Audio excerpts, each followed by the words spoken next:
sante yàlla julli ci yonent bi maa ngi sant sama ñaari waajur di ziar xalif généraux yépp parce que man fépp laa bokk di ziar suñu borom kër suñu kilifa la sa jàpp ndax man kat damay sëyle sama rakk man Saloum laay politique Saloum laay milité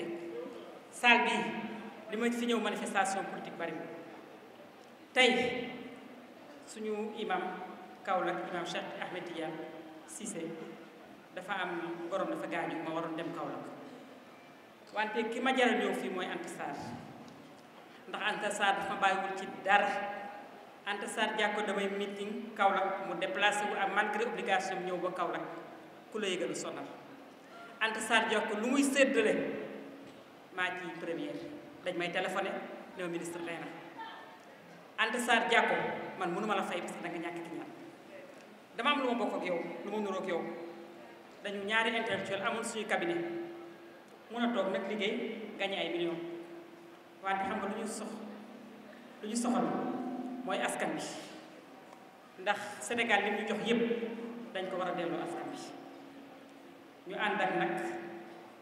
président bi nga xam ne dafa judd après indépendance président bi nga xam ne grand intellectuel la président bi nga xam ne askan wee ko fi bàyyi askan bi rek lay doxal suba moom lay dawal suba ngoon Anta Sarr jàkko ci lii nga nekk mooy li suñu président nekk le temps de l'action xam nga wax dafa am jëf dafa am ñu dañu jëf duñu wax duñu xastante duñu xuloo duñu gaaruwaalante duñu saaga parce que dañu yar ñun dañu jëfal askan bi loolu askan bi soxla wante askan bi soxlawul bés boo yeewoo presse bi fu xaste gën a bon nga daggal ko fa ndax Sénégal peuple bu discipliné la peuple bu yaru la ku foog nag ne mën nga wax ndax namm nga nguur mën nga wax ba askan bi perte ay repère ndax nga sa bopp Anta Sarr Diacko lii ngay def loolu la suñu président sant lii ngay def loolu mooy royukaay bi madame Ndeye Saly maa ngi lay nuyu ndax maa ak yow ñoo bokkoon lycée ngay sama doomu ndey politique bi jax boole wuñu te dama tàmm naan ministre de la femme mooy ministre bi gën a important ci gouvernement bi ndax ministre jigéen mooy ministre askan bi ndax jigéen moo yore société bi. Chères sœurs, membres de l'association des femmes Debout ak Liggéey, mesdames, messieurs, chers invités, je voudrais d'abord saluer les éminentes personnalités qui ont bien voulu marquer de leur présence cette cérémonie qui nous réunit cet après-midi et qui constitue une étape importante dans la marche de l'association des femmes Debout ak Liggéey, communément appelée AFDAL. Mesdames et messieurs, au nom des membres de l'association et à mon nom personnel, je vous remercie de l'honneur que vous nous faites aujourd'hui et qui ne fait que traduire votre engagement pour la cause de la femme en général, mais aussi pour la mise en œuvre des conditions de son autonomisation. AFDAL est une association de développement créée le 21 février 2013 pour répondre à l'appel de son Excellence, M. Macky Sall, président de la République, dont le programme pour un Sénégal émergent a besoin pour se réaliser de l'union des forces vives, de la volonté et de l'engagement des citoyennes et des citoyens de notre pays. C'est ainsi que depuis cette date, elle s'active dans la promotion, l'autonomisation, la solidarité et l'épanouissement individuel et collectif de ses membres. À ce jour, AFDAL, qui a des antennes dans différentes communes des 5 régions du Sénégal, Dakar, Saint-Louis, Sédhiou, Matam et Thiès, compte de nombreuses réalisations. Les membres de l'association s'activent dans des domaines aussi variés que la production et la transformation du riz de la vallée, la gestion de microprojets, la transformation de produits locaux et des actions de protection de l'environnement. Le bilan détaillé de ces réalisations est consigné dans les documents mis à votre disposition. Mesdames et messieurs, la cérémonie d'aujourd'hui est une nouvelle étape dans nos réalisations de cette année sociale 2018. Elle marque en effet l'aboutissement de nos démarches auprès de l'Union des institutions mutualistes communautaires d'épargne et de crédit, UMSEC, qui ont permis de lever un financement d'un montant global de 512 400 000 francs CFA destiné au groupement de femmes. Et ces fonds se répartissent comme suit. 293 900 francs pour le département de Dakar,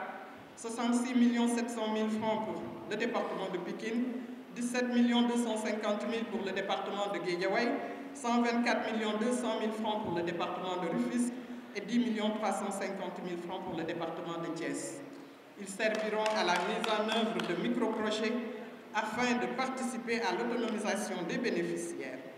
Je voudrais, chers sœurs membres de AFDAL et futurs bénéficiaires de ce financement, vous exhorter à une utilisation efficiente et rationnelle de ces fonds et au respect strict des conditions liées à leur affectation. AFDAL a inscrit ses actions dans la vision du chef de l'État pour une politique de développement durable. En termes de perspective, nous avons l'ambition d'étendre notre association à l'ensemble des régions en mettant l'accent sur les potentialités des terroirs, de créer différents réseaux de femmes spécialisées dans la production, la transformation et la vente afin de consolider des chaînes de valeur pour nos produits locaux, d'accroître le nombre de boutiques témoins et le réseau de vente et de distribution de produits divers et de faire bénéficier des membres ainsi que leurs familles de la couverture maladie universelle. Vous pouvez ainsi constater qu'il s'agit là d'un vaste chantier qui traduit notre ambition commune d'aspirer à un meilleur devenir par l'autonomisation réelle des membres de notre association et par la participation à l'autosuffisance alimentaire si chère à son Excellence le Président de la République, Macky Sall. Mesdames et messieurs, chers invités, au-delà de ces actions de développement, AFDAL s'est engagé de manière résolue à engager Monsieur le Président de la République pour sa réélection au premier tour lors de la présidentielle de 2019. L'ensemble des démembrements de notre association comptent y participer de manière active. Mesdames et messieurs, je voudrais rendre un hommage appuyé à ma sœur, Madame Ndeye Saly Diop Dieng, ministre de la Femme, de la Famille et du Genre, qui nous a témoigné de son soutien et de ses conseils avisés, attestant de son engagement et de sa volonté à accompagner le chef de l'État dans sa vision de promouvoir et d'améliorer le quotidien de la femme sénégalaise. Je voudrais également remercier l'Union des institutions mutualistes communautaires d'épargne et de crédit et de ses responsables qui, dès nos premiers contacts,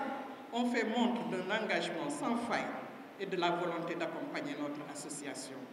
Je salue au passage mon frère Lamine Gueye, DG de Cori Microfinance, qui, le premier, s'est joint à moi pour mettre à la disposition de 3 338 membres des départements de Dagana et de Podor un financement d'un montant de 313 millions de francs CFA. Je ne puis terminer sans remercier tous ceux et celles qui, par leur action et leurs conseils avisés, œuvrent inlassablement pour le développement de notre association et constituent nos partenaires de premier plan. Je vous remercie de votre aimable attention.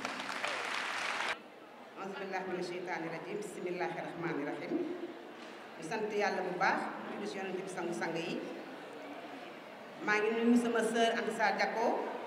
délégué général à la solidarité nationale di nuyu monsieur Ba ministre conseiller auprès de son excellence le président de la République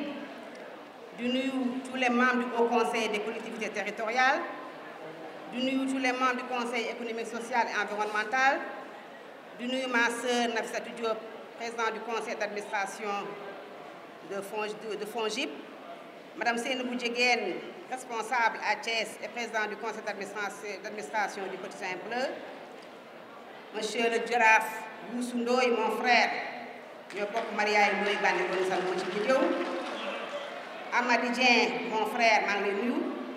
di nuyu le DG de IMSEC, mon frère Thiongane, di nuyu Monsieur Guèye, le DG de microfinance, de Cori Microfinance. Je vais vous parler un petit discours en français après mon discours en parce que je suis journaliste, je voudrais ouvrir mon propos du jour par des remerciements sincères à l'endroit des membres de l'association des femmes Debout ak Liggéey pour l'aimable invitation qui m'a été faite à l'occasion de cette cérémonie de financement. Dans cette expression de gratitude, je reconnais bien entendu ma sœur, Dr Anta Sarr Diaco, qui se distingue encore par sa générosité et son engagement pour la cause des femmes sénégalaises. En répondant à votre invitation, je sacrifie à une directive majeure du chef de l'État, son Excellence Macky Sall, président de la République, qui m'a prescrit d'accompagner toutes les initiatives développées par les collectivités féminines et de mettre à la disposition de toutes mes sœurs, obédiences confondues. Je voudrais en outre saluer la présence de l'ensemble des femmes leaders qui ont bien voulu honorer de leur auguste présence cette belle rencontre qui s'inscrit dans le processus de renforcement du positionnement de la femme au sein de notre société. Votre belle participation, mes chères sœurs, est une nouvelle illustration de la solidarité féminine et une expression achevée du sens de l'action pertinente et utile. Je voudrais, ce faisant, me joindre à vous tous pour féliciter encore nos sœurs regroupées au sein de l'Association des femmes Debout ak Liggéey sous la présence de Dr Anta Sarr Diaco pour l'excellent bilan à l'actif avec des réalisations fortes. Le fait distinctif dans cet actif réside surtout dans la qualité du portefeuille de partenariat qui a permis de mobiliser des ressources financières importantes et d'investir dans différents secteurs de l'économie nationale. Au regard des indicateurs de suivi, il apparaît que l'association Debout ak Liggéey s'érige comme un acteur majeur dans la dynamique d'autonomisation de la femme sénégalaise. Vous êtes dès lors un partenaire stratégique de premier rang dans le portage et la mise en œuvre du plan Sénégal émergent qui trace l'avenir de notre pays et le chemin vers un bien-être collectif au profit des hommes et des femmes sans discrimination.